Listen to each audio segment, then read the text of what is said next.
여호와라 자비롭고 은혜롭고 노하기를 더디하고 인자와 진실이 많은 하나님이라. 이스라엘과 하나님 사이에 깨어진 언약을 다시 맺기 위해서 그 언약의 계약의 당사자이신 하나님이 누구신지를 분명하게 먼저 밝히십니다. 내가 이제 너희들이 깨뜨린 그 언약을 다시 체결하려고 하는데 여기에 사인을 하는 나는 이러이러한 존재야. 신앙은요, 여러분이 누구인지보다도 여러분이 신앙을 하고 있는 그 대상인 하나님이 누구신지를 알아야 돼요. 여러분이 얼마나 많은 죄를 짓고 얼마나 여러분이 연약한지보다도 신앙생활에 있어서 더 앞서 중요한 것은 여러분이 믿고 의지하는 하나님이 누구신지를 아는 거예요. 여러분이 연약하고 여러분이 죄인이라는 사실은 다 아는 사실이에요. 그런데 그것보다 더 큰 것은 뭐냐면 우리가 믿고 예배하는 그 하나님은 우리의 실수보다 더 크시고 우리의 죄악보다 더 크시고 우리의 연약함보다 크시고 우리의 인생보다 더 크시다는 사실을 여러분들이 알 때에 그때 그 지점에서 자유함을 누려요. 여러분의 연약함을 자꾸 묵상하기보다는 여러분의 부족함과 넘어짐과 여러분이 저질렀던 죄를 묵상하기보다는 여러분의 인생보다 더 크신 하나님을 자꾸 묵상하고 그 하나님을 알아갈 때에 여러분은 그 죄를 이길 수 있는 힘을 얻게 되는 것입니다. 하나님이 나보다 더 크시다는 것을 여러분들이 자꾸 발견할 때 거기에서 평안을 얻게 되는 것입니다. 그래서 주님께서는 이 언약, 깨어진 언약을 다시 세우시는 그 소제목이 그렇게 되어 있죠. 다시 언약을 세우신다.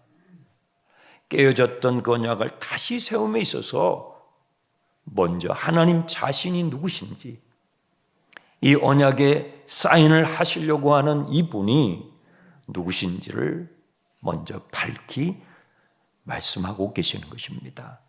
하나님은 인자를 1000대까지 베푸시고 그리고 우리의 악행에 대해서 자손 3, 4대까지 보응하신다라고 하셨어요. 인자는 그 언약의 신실한 하나님의 신적인 사랑을 우리말로 번역을 할 때 이 헤세드라는 단어를 인자, 인애, 사랑, 다양한 표현으로 번역을 한 것입니다. 이 하나님의 사랑은 1000대까지 우리에게 베푸시지만 이 1000이라는 숫자는요 완전을 말하는 거예요. 10, 100, 1000 이렇게 성경에 나와 있는 이런 숫자는 하나님의 완전한 속성을 표현할 때 사용하는 수입니다.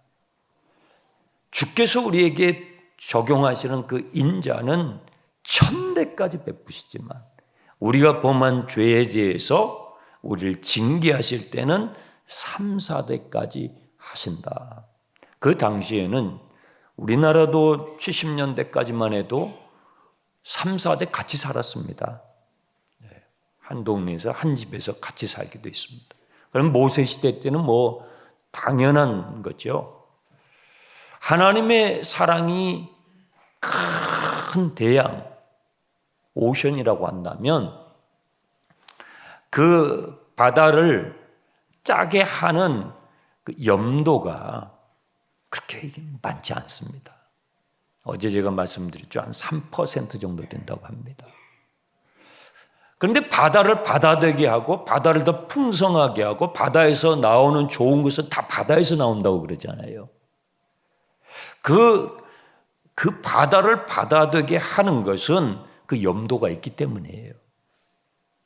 적은 퍼센트지만 그 염도가 있기 때문에 바다를 풍성하게 하고 바다의 생물들을 풍성하게 하는 것처럼 하나님의 사랑이 거대한 바다와 같다고 한다면 하나님의 공의는 거기에 3% 정도의 작은, 그러나 그 하나님의 공의가 있어야만이 하나님의 사랑은 진정으로 사랑이 되는 거지요. 인자를 베푸실 때에 1000대까지 베푸시고 공의는 3, 4대까지 베풀어 주신다라고 말씀하십니다. 그리고 10절에 이제 언약을 다시 세우셔요. 보라, 내가 언약을 세우나니. 보라, 이것은 감탄사예요. 분위기를 환기시키는 이 힘내라는 감탄사는 이제 주님께서 언약을 행하시는 이것이 얼마나 귀중한 것인지, 얼마나 소중한 것인지를 환기시키기 위해서 보라라는 감탄사를 주님이 바라시면서 말씀하시는 거예요. 내가 언약을 세우나니 곧 내가 아직 온 땅의 아무 국민에게도 행한 적이 없는 이적을 너희들에게 행할 것이라. 이 세상에 얼마나 국민이 많아요. 얼마나 많은 나라들이 있어요. 유엔에 가입된 나라가 200여 개라고 합니다. 그럼 가입되지 않는, 또 알려지지 않는 작은 단위의 민족들까지 하면 굉장히 많죠. 그런데 하나님께서 그 많은 국민들 가운데서 어떤 국민들에게도 행하지 않는 이 언약을 이스라엘 자손들과 맺으신다는 거예요. 그런데 그 대상이 이스라엘 자손들이 그만한 조건이 되거나 그만한 자격이 되나요? 전혀 자격이 되지 않아요. 이미 한번 깨뜨렸어요. 이 언약의 파트너가 될 수 없는, 우리가 계약을 맺을 때에 땅을 사든지 집을 계약을 하든지 할 때에 그 조건이 나하고 서로 비등비등하고 서로 양자가 서로 이득이 될 때에 우리가 사인을 하지 않습니까? 그런데 이것은요, 이 언약은 너무 불평등한 거예요. 이미 언약을 이스라엘 자손들은 깨뜨렸거든요. 주님께서 쓴맛을 봤잖아요. 배신을 당했잖아요. 그런데도 내가 다시 언약을 세우는데, 이것은 이 땅에 그 어떤 국민에게도 하지 않았던 하나님의 이적이라는 것이죠. 너희 전체 백성 앞에 행할 것이라. 내가 머무는 나라 백성이 다 여호와의 행하심을 보리니 내가 너를 위하여 행한 일이 두려운 것입니다. 이 언약은 두려운 거라는 거죠. 이스라엘 백성들에게도 그렇겠지만 하나님 자신에게도 이것은 두려운 것입니다. 먼저 주님이 배신을 당하셨거든요. 그래서 다시 언약을 체결하시면서 주님께서 강조하시는 건 뭐냐면요, 너희가 가나안 땅에 들어갔을 때에 거기 있는 사람들과 언약을 하지 말라. 너희는 나와 맺은 언약 백성이 되었으니 그 약속의 땅에 가게 되면 거기에 있는 사람들과 언약을 맺지 말라. 그렇게 되면 그것이 너희들에게 12절 올무가 될 것이다. 올무는 덫입니다. 덫에 걸리게 돼서 그 약속의 땅에서 어려움을 당하게 될 터이니 오히려 너희들은 제단을 헐 것이며 주상을 깨뜨릴 것이며 아세상을 찍어서 나와 이 언약의 관계를 잘 지켜주기 바란다 하시면서 14절에 하나님을 질투하시는 하나님이라고 소개해요. 하나님을 질투, 하나님과 질투라는 이 표현은 참 안 어울릴 것 같죠. 그렇죠?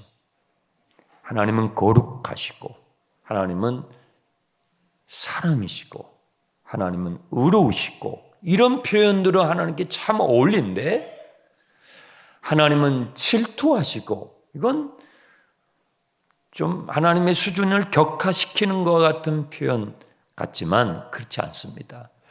언약은 결혼식과 비슷합니다. 사람이 맺는 언약 가운데서 가장 고상하고 신성한 언약은 결혼입니다. 그래서 이스라엘 백성들과 하나님과의 관계는 마치 결혼과 같아서 신랑은 하나님이 되시고 신부는 이스라엘 자손이 됩니다. 이것이 신약 성경에 와서는 교회가 주님의 신부가 되고 주님이 신랑이 되시는 내용으로 연결됩니다. 그러면 신랑과 신부의 관계에서 이 사랑의 관계가 만약에 마음이 쪼개져서 마음이 나뉘어서 신랑이 신부가 또 다른 대상에게 사랑의 마음을 갖게 된다고 한다면 정말로 사랑하는 신랑과 신부였다면 한쪽이 질투할 수밖에 없죠. 질투하지 않으면 그 관계는 그건 건강하지 않죠. 사랑하지 않는다는 것밖에 되지 않죠. 그래서 주님은 질투하는 하나님이라고 자신을 소개하시면서 이 언약이 반드시 지켜지기를, 깨어지지 않게 되기를 주님께서 당부하신 것입니다. 그리고 그 언약이 유지될 수 있도록 여러 가지 조치를 취하시는데 18절에 절기를 말씀하셔요. 최소한 1년에 3번씩 무교절은 6월절부터 시작해서 연결되는 7일간의 축제입니다. 이것은 이스라엘 자손들이 애굽에서 나오던 그 출애굽에 관한 절기입니다. 봄절기입니다. 봄에 지키는 절기입니다. 그리고 77절은 맥주절이라고도 합니다. 보리를 첫 수확할 때에 지키는 절기입니다. 맥주절이라고도 하고 77절이라고도 하는데 이것은 여름절기입니다. 그리고 수장절, 연말에 수장절을 지키라. 수장절은 한 해의 농사를 다 마치고 수장, 창고에다가 저장하는 절기입니다. 그리고 이것을 초막절이라고도 합니다. 광야에서 행진할 때 천막을 사용해서 살았던 그것을 기억하면서 한 해의 농사를 마치고 나서 천막을 쳐놓고 하나님께 감사하는, 주님 우리에게 이 약속의 땅을 주셔서 이렇게 한 해의 농사를 주님의 은혜로 마치게 되었군요. 새해에도 주님의 은혜를 구합니다 하면서 이 수장절을 지키는 것이죠. 봄, 여름, 가을 그리고 새해를 준비하면서 이런 절기를 통해서 하나님의 은혜를 잃어버리지 않도록 하신 것입니다. 또 21절에는 안식일에 대해서 또 말씀하셔요. 그런데 이 안식일을 지킬 때에 엿새 동안은 일하고 7째 날은 쉬는데 밭을 갈 때나 밭을 거둘 때에 파종기나 수확기는 바쁜 농번기입니다. 아무리 바쁠 때에도 안식일을 기억하고 안식일을 지키라고 말씀하시는 것입니다. 이러한 제도적 장치를 통해서 약속의 땅에 들어갔을 때에 너희들과 맺은 이 언약의 하나님을 잃어버리지 않도록, 그래서 교회의 절기들이 필요한 것입니다. 우리가 자꾸 망각을 하거든요. 하나님의 은혜를 망각하니까 이것을 다시 일깨워주는 장치가 절기들입니다. 고난주간, 부활절, 크리스마스 이런 절기들을 통해서 주님께서 우리에게 행하신 일들을 기억나게 하는 그런 장치들입니다. 언약의 관계가 깨어지지 않도록 주님께서 배려하신 것이죠. 그래서 본문에는 언약이라는 단어가 5번 나옵니다. 10절에도 12절에도 15절에도 27절에도 28절에도 이 언약이라는 단어가 강조돼서 나옵니다. 언약을 세운다라는 이 단어는요, 원어적으로 보면 언약을 쪼갠다라는 뜻이라고 그랬습니다. 왜 언약을 세우는 것이 언약을 쪼개는 것이 됐는가? 이 고대에는 언약을 맺을 때에 재물을 가지고 와요. 재물을 가져와서 소, 양, 염소를 가져와서 그걸 반토막으로 쪼갭니다. 여러분 소를 한 절반을 쪼갠다고 생각해 봐요. 끔찍하죠. 그러면 뭐 피가 낭자하죠. 그 쪼개진 짐승을 양쪽으로 벌려놓고 언약을 체결하는 계약을 체결하는 양쪽의 대상자가 그 쪼개진 피가 뚝뚝뚝 떨어지는 그 사이로 지나가요. 그러니까 거의 핏길이죠. 핏길을 지나가요. 무슨 의미냐면 우리 둘이 지금 언약을 계약을 체결하는데 만약에 한 사람이 이 계약을 어기게 된다면 그 사람은 이 쪼개진 이 짐승처럼 쪼개져야 된다. 반드시 지켜져야 된다 하는 의미입니다. 그런 의미였기 때문에 언약을 세운다라는 것이 언약을 쪼갠다라는 어원이 된 것입니다. 이 언약을 하나님께서 주도적으로 체결을 하셔요. 그건 뭐예요? 이 언약은 내가 반드시 지키시겠다는 것이죠. 그런데 여러분들이 구약 성경을 여러 번 읽으셨을 거예요. 출애굽기, 레위, 민수기, 그리고 사무엘, 열왕기 쭉 가다 보면 구약의 하반부로 가면 이스라엘 백성들이 하나님과 다시 맺은 이 언약을 어떻게 해요? 잘 지켰습니까? 어깁니다. 또 깨뜨립니다. 아주 무참하게 깨뜨립니다. 약속의 땅에 들어가서 하나님께서 주신 그 땅에 들어가서 지금 여기서 경고하신 그 주상들과 그 제단들 앞에서 바알과 아세라 상을 섬기면서 그야말로 음란해지고 하나님의 백성이라고 할 수 없을 만큼 타락하게 됩니다. 하나님은 그걸 모르셨을까요? 아셨죠. 아셨죠. 이미 한 번 배신을 당하셨죠. 아셨죠. 아셨으면서도 주님께서는 이 언약을 다시 세우셨다는 것이 우리에게 의미심장한 부분입니다. 구약은 그래서 실패의 역사입니다. 구약은 미완성 교양곡과 같습니다.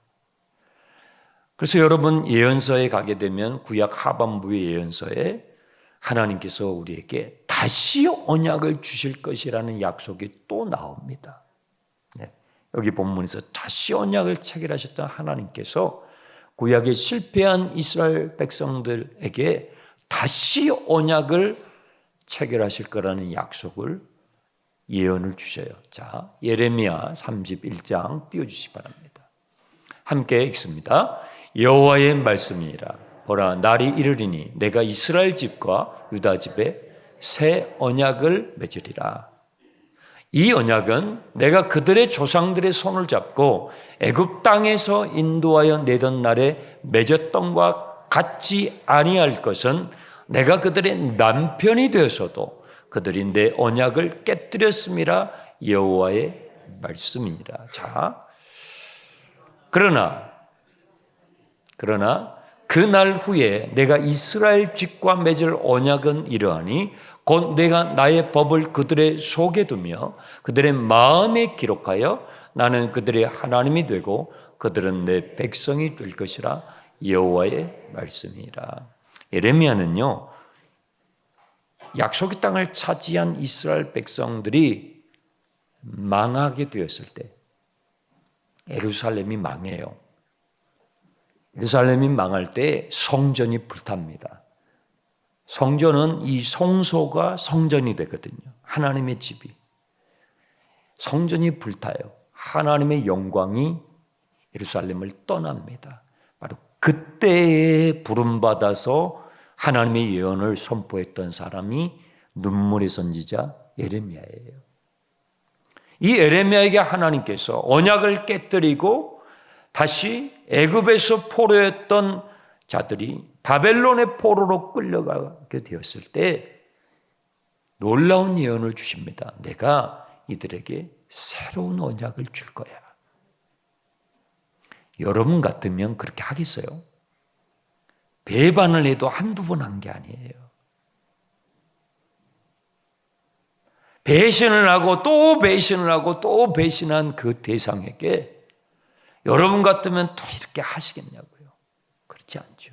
그런데도 하나님께서는 그들에게 새 언약을 체결하실 거라는 예언을 주시는데, 그 새 언약은 애굽에서 나왔을 때 체결했던 언약과 다른 것일 거라고 주님께서 말씀하셔요. 애굽에서 나왔을 때 그 언약의 증표로 주셨던 것이 깨어진 돌판을 다시 다듬어서 이 출애굽기 34장에서 주셨다고 한다면, 새로운 언약은 돌판에다가 새겨서 주시는 것이 아니라 어디다가요? 너희의 마음에다가 새겨줄 것이다. 너희의 마음에 나의 법을 새겨서 절대로 지워지지 않도록 그렇게 내가 할 것이다. 그 새 언약이라고 하는 에레미야 31장 31절의 이 표현에서 신약이 나온 것입니다. 신약은 새 언약이라는 뜻이에요.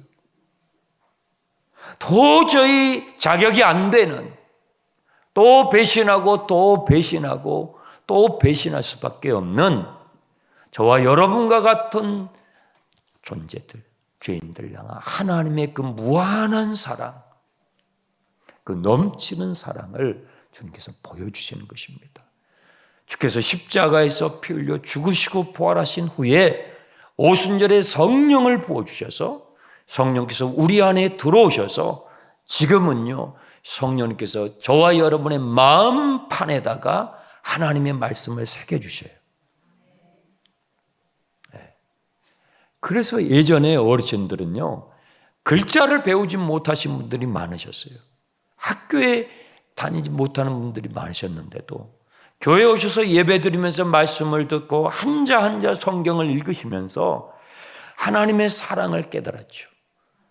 성령께서 그분들의 마음속에 하나님의 말씀을 새겨주셨어요. 그래서 찬송을 하고 하나님께 헌신해서 교회가 세워지고 한국교회가 성장하게 되었죠. 놀라운 성령의 역사였죠. 네. 지금 우리는요, 모세 시대의 하나님의 백성들보다도 더 놀라운 은혜를 받고 있는 저와 여러분인 것을 믿으시기 바랍니다. 여러분의 성령께서 매일 주님의 말씀을 우리 마음판에 새겨서 너는 나의 자녀야, 너는 나와 언약을 맺은, 사랑의 언약을 맺은 너는 나의 자녀라고 성령께서 여러분의 마음을 향하여 심령을 향하여 일깨워 주시는 것입니다. 우리는 그 사랑의 언약 안에 들어온 하나님의 자녀입니다. 그러므로 이스라엘 백성들을 거울 삼아서